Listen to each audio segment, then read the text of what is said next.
11 দিনের internet blackout. বাংলাদেশে কোটা আন্দোলনের সময় সংঘটিত অগ্নিগর্ভ অধ্যায়ের 1 বছর পূর্তি আজ।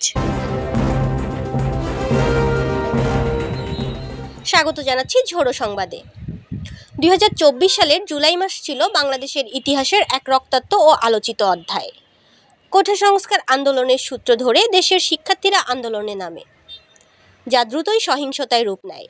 পরিস্থিতি নিয়ন্ত্রণে সরকার টানা 11 দিন মোবাইল ইন্টারনেট বন্ধ রাখে, যার ফলে দেশের জনগণ যেমন বিপাকে পড়ে, তেমনি দেশের অর্থনীতি ও যোগাযোগ ব্যবস্থা ভেঙে পড়ে।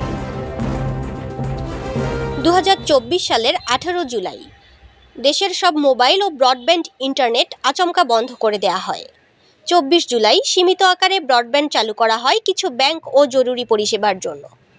28 জুলাই বিকেল 3টা থেকে মোবাইল ইন্টারনেট চালু হয়, তবে ফেসবুক, ইউটিউব, হোয়াটসঅ্যাপ, টিকটক ইত্যাদি সোশ্যাল মিডিয়া সাইট 31 জুলাই পর্যন্ত বন্ধ রাখা হয়। ঢাকার বিভিন্ন বিশ্ববিদ্যালয় ও জেলাগুলোর রাস্তায় ছাত্রদের মিছিল, সমাবেশ ও অবরোধ শুরু হয়। সংঘর্ষ ছড়িয়ে পড়ে দেশের 50টিরও বেশি জেলায়। আইনশৃঙ্খলা বাহিনীর সঙ্গে সংঘর্ষে ছাত্র, পথচারী, সাংবাদিক এমনকি পুলিশ সদস্যরাও আহত হন। কয়েকটি জেলায় জেলখানায় হামলা ও অগ্নিসংযোগ করা হয়। বাংলাদেশ টেলিভিশন ভবনে শিক্ষার্থীরা ঢুকে পড়ে এবং সরকারি ওয়েবসাইট হ্যাক করে দেওয়া হয়। সরকারি হিসেবে 147 জন নিহত, তবে বেসরকারি হিসেবে সংখ্যা 200 ছাড়িয়েছে। শত শত মানুষ আহত, অনেকেই নিখোঁজ বলে পরিবার ও মানবাধিকার সংস্থাগুলোর অভিযোগ। হাসপাতালগুলোতে রক্তের সংকট, ওয়ার্ডে জায়গার অভাব তৈরি হয়। ফ্রিল্যান্সার, ই-কমার্স, ব্যাংকিং, আইটি ও ছোট ব্যবসায় প্রতিষ্ঠান চরম ক্ষতিগ্রস্ত হয়। অনলাইন পেমেন্ট, মোবাইল ব্যাংকিং, বিকাশ, নগদ কাজ না করায় প্রবাসী আয় পাঠানো ব্যাহত হয়।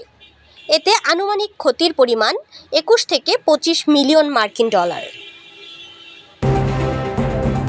ইন্টারনেট বন্ধ থাকার কারণে তথ্য বিচ্ছিন্নতায় সাধারণ মানুষ ভীত ও মানসিকভাবে বিপর্যস্ত হয়ে পড়ে। পরিবার থেকে বিচ্ছিন্ন প্রবাসীরা দেশে থাকা স্বজনদের খবর নিতে পারেননি। বিভিন্ন গুজব ও ভুয়া তথ্য ছড়িয়ে পরিস্থিতি আরও ভয়াবহ হয়। সরকার দাবি করেছিল গুজব ঠেকাতে এবং সহিংসতা নিয়ন্ত্রণে ইন্টারনেট বন্ধ করা হয়েছিল। তথ্য প্রযুক্তি মন্ত্রী জুনাইদ আহমেদ পলক জানান, শাটডাউনের পেছনে কোনো লিখিত নির্দেশনা ছিল না। এ সময় আন্তর্জাতিক সংস্থাগুলো যেমন অ্যাক্সেস নাও, ইউএন, হিউম্যান রাইটস ওয়াচ উদ্বেগ প্রকাশ করে। বাংলাদেশের গণতান্ত্রিক অধিকার, মত প্রকাশের স্বাধীনতা ও ডিজিটাল নিরাপত্তা আইন নিয়ে প্রশ্ন ওঠে।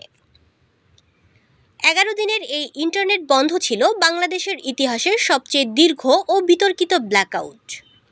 শিক্ষার্থীদের আন্দোলন যে জায়গা থেকে শুরু হয়েছিল তা শেষ হয় রক্ত, চোখের জল ও নীরবতায়। তবে এই সময়কাল আমাদের স্মরণ করিয়ে দেয়, তথ্য প্রবাহের অবরোধ শুধুমাত্র সংকট আরও গভীর করে তোলে। ঝোড়ো সংবাদের সাথে থাকার জন্য আপনাদের ধন্যবাদ। সবাইকে পরবর্তী সংবাদ দেখার আমন্ত্রণ জানিয়ে আজকের মতো বিদায় নিচ্ছি। আল্লাহ হাফেজ।